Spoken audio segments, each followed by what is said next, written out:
Hey, welcome to another edition of Soldiers for the Cross, and my name is Randy Jones, and this is the Foxhole. I know it's been a while since I've come to you guys and talked to you. We've had a lot of things going on. You know, uh, Wife's recovering good from cancer. She she is a walking, talking testimony, and man, I just love her to death. My young one, believe it or not, my little girl is heading to kindergarten. Woo! So, since the last time I was on here, man, have we had a lot of stuff go on. What is going on with the world, people? What is going on? We've got fights, riots, terrorism, dogs and cats living together. I mean, the whole 9 yards. And nobody can get a grip on it. You get one fire over here put out, 15 more come up over here. The world needs God. Now, I know that just sounds like the 1980s hellfire and brimstone answer, but people, if we don't get God back into our homes, we ain't going to have God in our streets. We ain't going to have God in our workplaces. We ain't going to have God anywhere we go. It starts at home. You know, people complain about our children going off the rails, saying, their parents don't care at home. Mom and dad's working and the kids are home by themselves and they just go bat crazy over everything. Our love for one another starts at home.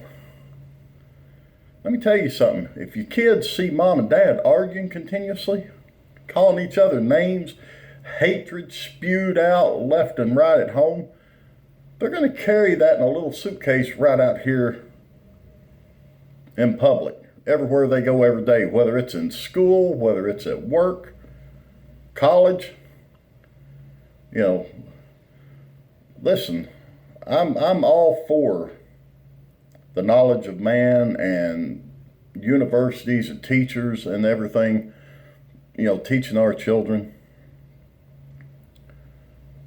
But somewhere along this great American line, we have decided that we know so much better, and we have removed God from every aspect of our lives.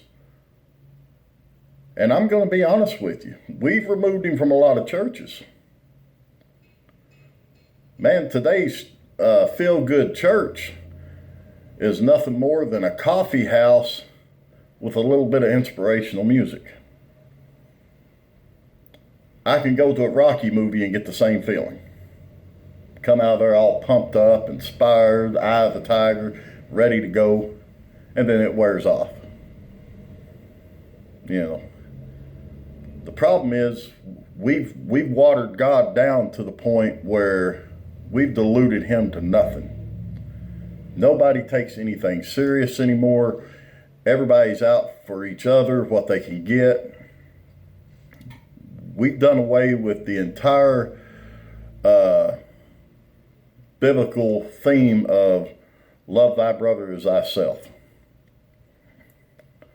We've got some scripture today that I want to get to. Before I do, as always, I want to say a little prayer that God will direct my words, and that by him and by his word, this vessel right here can reach and help someone out there. Heavenly Father, I come to you today, Lord, in prayer, Lord, and supplication for every veteran, every soldier in garrison, every soldier abroad, every veteran at home and abroad. Lord, that we will start reaching back to the basics, Lord. the basics which never led us astray before, and the basics, Lord, that have kept us on solid ground for all these years, Lord, in our homes, in our schools, Lord, and that basic is you. Lord, you're the builder that was rejected and then became the cornerstone. Lord, we've got to get back to you. We see how it's working doing it ourselves, and it's not working. It's total chaos worldwide. Lord, as we speak today in fellowship, Lord, let your words, Lord, go out and touch someone in need, Lord. Help someone today. Lord, I ask this in your holy name, Jesus' holy name we pray. Amen. All right. Let's see. I don't even know where to start. It's just been crazy.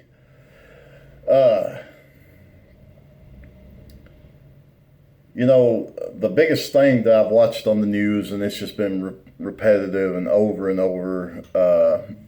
are these statues. And the symbolism of them, what they stood for at one time, who erected them, who authorized them to get put up. I mean, we have went, and folks, I don't pull no punches with you, because if I hold back, God says, you deny me before man. Jesus told us specifically, you deny me before man, I'll deny you before my Father in heaven.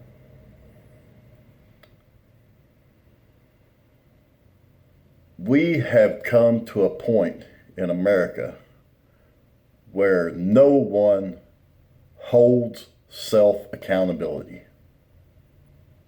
Everything is somebody else's fault. It doesn't matter what ethnicity, what race, what gender, everything is somebody else's fault. Now I'm going to give it to you like this. If I go across the street to a neighborhood business, I knock his window out. Police are called, police show up. Why'd you knock his window out? I knocked his window out because I don't like his business. His business represents something that fixes cars, and those cars represent something that transport people back and forth to represent something that I'm for or against, or I do or don't believe in. Sounds stupid, right? That's where we came. In 2017, that's where we're sitting right now. In the military, one thing you learn real quick, if you've ever been deployed, you'll relate to this. The day you walked into basic training, you got off of that bus at the reception center. You looked around you, and depending on where you're from in the United States of America, you may have seen ethnicities or skin color that you've never seen before in your life. And the first thought to your mind is, you don't know how to relate to these people. You've never seen them before. You've never seen a person of, say, African American descent. You've never seen someone of Asian descent. You've never seen one of Hispanic or Spanish descent. You know how you related to them? That drill instructor, that drill sergeant, made sure that everybody in that platoon done something with somebody else.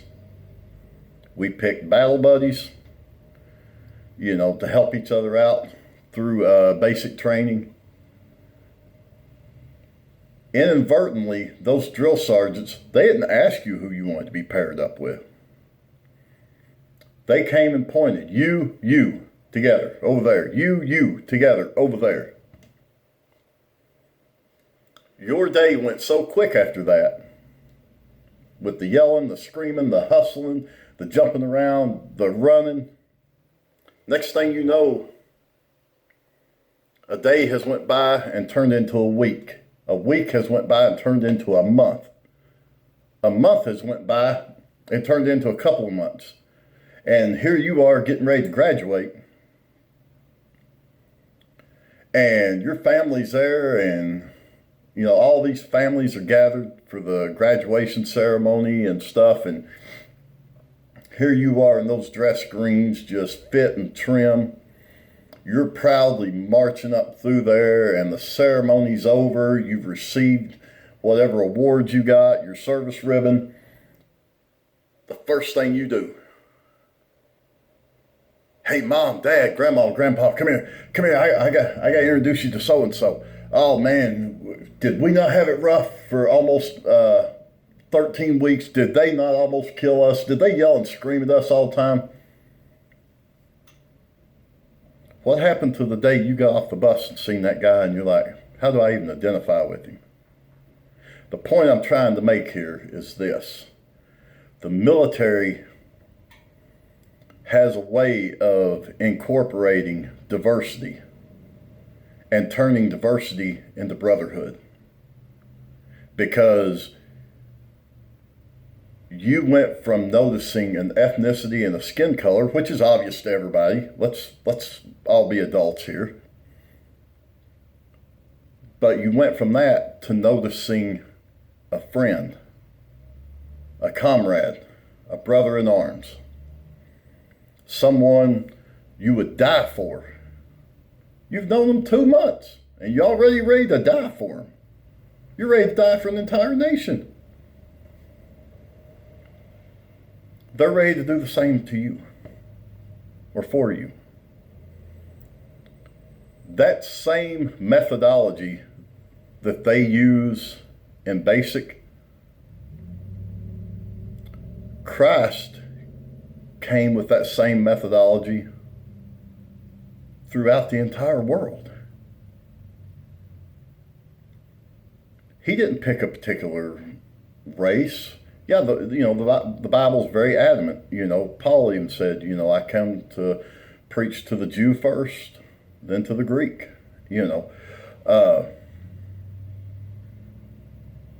But John 3:16 tells us, for God so loved the world that he gave his only begotten Son. God so loved the world. We're his creation. He has the last say-so in every second of our life, whether it continues or not. And yet we have become so arrogant in thinking that we, flesh and bones, have the dominion over him and over each other. Now, getting back to these statues, I want to hit on a topic here. And I'm going to tell you something, and unfriend me if you must. God love you, I love you. But if you're going to unfriend me, you're going to unfriend me. If a statue makes or breaks your belief in American history, I don't know what to say for you. If a symbolism represents your faith or your belief in something, just as sure as that symbolism's destroyed, there goes your belief and your faith. Or does it? I mean, it's an open-ended question for you to think about. But because the statue of Robert E. Lee is taken down in a location does not mean I'm not going to go back and research the history of Robert E. Lee. If a statue of Martin Luther King Jr. is taken down somewhere, that doesn't mean that I'm going to quit researching and thinking and remembering the words of Martin Luther King Jr. They're symbolisms. They're symbols of a previous era that we recovered from. But if you want to create an everlasting symbol that will carry on longer than those statues will, start with your children. Start at home. Start with your families. You know, it's funny that, Jesus used to talk to the disciples and talk to people about storing up treasures in heaven where rust and moths, corrosion can't destroy them. Well, being of carnal mind and body, people look at him and they're like, well, I want treasures right now. I want the things of this world. And Jesus was, trying to explain to him, what you store in heaven is there forever. That's your reward. What you store down here is temporary, and it's not going to be here forever. Just like these statues. Do you know how much money that every county, state, or municipality spends to keep statues and memorials and stuff like that erected? Yes, they're very nice. And yes, it's a symbol, like I said, of a previous time. But as we've already proven, what lasts longer? The symbol, the actual metal, stone, wooden symbol itself, or what we believe in our hearts?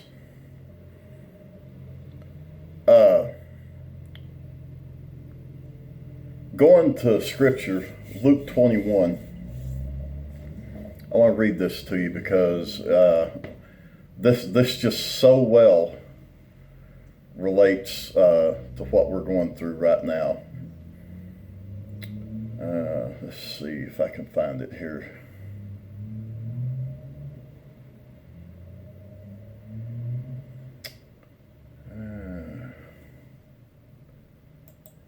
Anyway, what I'm wanting to hit on is there was a point in time when Jesus was walking with the disciples. And the disciples were in Jerusalem and they were admiring just all the different works and features of the tabernacle, the buildings around, and, the symbolisms of their forefathers, the symbolisms of things built prior to them being born. Luke 21 verse 5 says, some of his disciples began talking about the majestic stonework of the temple and the memorial decorations on the walls. But Jesus said, the time is coming when all these things will be completely demolished. Not one stone will be left on top of another. Now, if you reference that to today, those disciples did not give the temple in Jerusalem a second thought after that day. Because Jesus made it clear to them that he was the living, walking temple, the Word of God. And as long as they had him, they forever had a temple to worship in.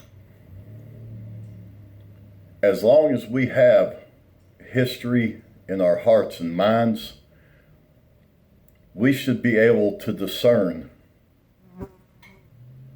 what went wrong and what went right with our forefathers, our grandfathers, our great-grandfathers, all the way down our lineage.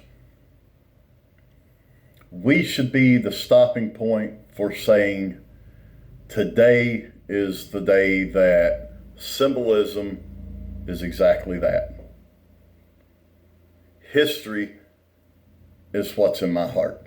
History is what I carry with me to make me a better person each day. The discussion of white, black, Hispanic, Asian, whatever. When it comes to the Word of God, it doesn't matter. It does not matter. Because we were a Gentile nation at one time who was undeserving of any gifts that God had to give.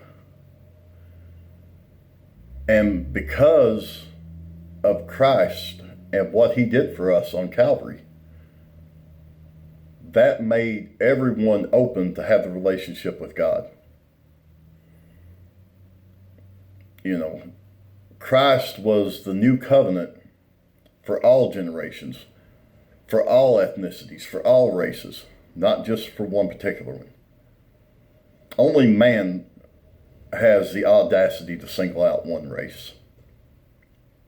And the reason that man does that, and it happens in cultures, religious cultures, all over the globe. The reason that happens is domination. The end game is dominion. It's not going to happen, folks. We've got 66 books in the Bible that have explained to us how domination works. And there's not been one successful attempt ever by any particular race, by any particular culture, by any particular religion. History has even taught us our own history. World War I, II, maybe III coming, who knows? But I want to hit another verse here. And this was given through John John on the Isle of Patmos in the book of Revelation when he was given the visions by Christ. When Christ told him, I want you to write in the book everything you see. Christ was addressing the 7 churches at this point. And John, in his own words, gives a description of Christ as he's seeing him. So he was wearing a long robe with a gold sash across his chest. His head and his hair were white like wool, as white as snow, and his eyes were like flames of fire. His feet were like polished bronze refined in a furnace, and his voice thundered like mighty ocean waves. Now, a lot of people, and I've been guilty of it as a child up until a day of understanding. A lot of people, when I was growing up, everybody had a crucifix in their home. Everybody had a picture of Jesus in their home. And it's ironic because my Caucasian friends had a Caucasian Jesus. My black friends had a black Jesus. And when I read this, he was neither one of those. It was almost like Christ. Now, and let's be clear on this. This was his reformed image, his heavenly image that John witnessed, not his earthly image. But it's almost like they took black and white, God stirred it just enough to make bronze. Not gray,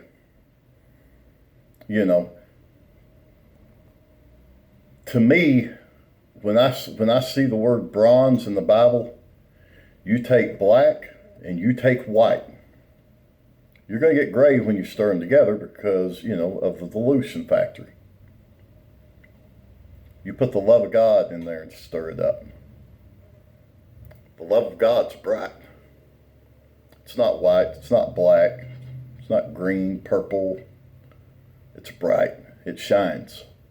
And when you put that in with that mix, bronze is a beautiful color.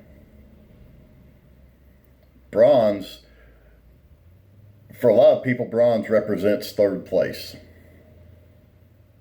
Bronze, in this form of speaking, oh, there's only first place. There's no third here. But, and like I said, I'm thinking here, but when you take black and white and you put the love of God in between them, you make a color that's neither one dominant or the other. It's a combined color that shines for the whole world. Now, like I said, some of you may not agree with my opinion on this, but I am giving you, as far as the biblical scripture I've read, pertaining to our symbolism of our history and stuff. Legacies, and I put this on Facebook a few days ago, legacies are what really dominates how you see a person when they're dead and gone. Our legacies to our children, to pass on to their children, should start with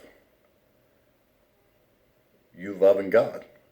God should be the center of your family, the center of your work, the center of your day, the center for everything you do. When you leave this world, your children, when they're asked, well, what did you think about your old man? You know what? He loved God. I can say that first and foremost. He loved God. He loved everybody around him. You don't have to love what people think, what people believe. You don't even have to love what people do. Christ didn't love the sin, but he loved the sinner. Now, if you're above Christ, you go ahead and throw the first stone. If you're above Jesus Christ and the Word of God, then you go out here in the streets and go for total domination with whatever group you're affiliated with. But you just remember one thing the Bible does say, in the end days, every head shall bow and every tongue will confess that Jesus is Lord. So you can either, under the power of the Holy Spirit, reform yourself now and be ready for when that bronze image splits those skies and comes back. Or, I guess the best way I can put it, they don't make a flame retardant suit big enough. You know what I'm saying? And my perception of hell, the way I sometimes think, is hell is the fact of having to live and see everything that you missed out on. For me, that would be hell, to miss out on heaven. To actually be able to look across an abyss and see Abraham, Isaac, Jacob, Joseph, to see Christ in the center and, at the right hand of the Father, and all the disciples and the apostles marching around that throne. And me in outer darkness, never to come back from it. That, to me, would be hell. We've got to get this world ready. And when I say the world, I mean each other. We've got to quit with the nonsense that's going on out here.